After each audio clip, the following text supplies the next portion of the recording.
alam ko anong mangyayari sa akin ngayon.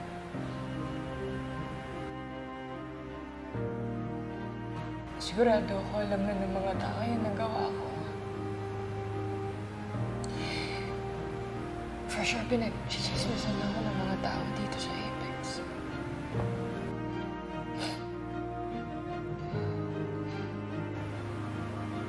Pero Annalyn, lahat ng yun kaya kong tanggapin yun eh.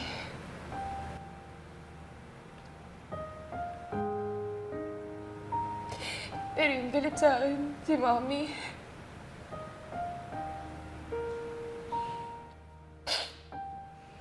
Ayun, hindi ko kaya tanggapin yan. Annalyn, nagawa ko lang naman yun kasi natakot ako na baka mawala ulit sa buhay ko yung nanay ko. Kaya sumunod ako kay Moira.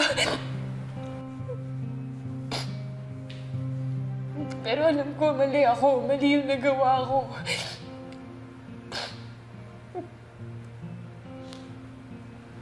Oo, Justine, mali yung ginawa mo.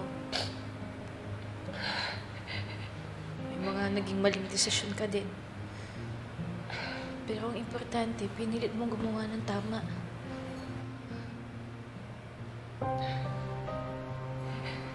Annalyn, maraming nasaktan na tao dahil sa akin. Dahil sa nagawa ko.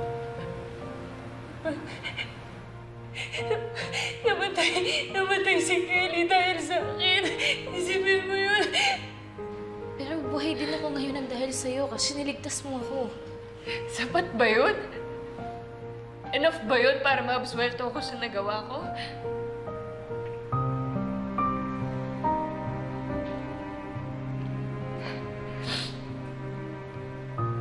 Nakausap mo na ba si Mommy?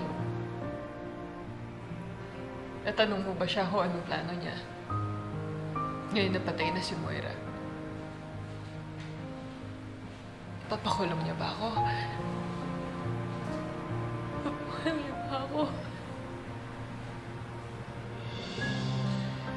Hindi ko alam kung anong gagawin ng mami mo eh. Pero ba't di mo kaya siya puntahan? Humingi ka ng tawad sa kanya.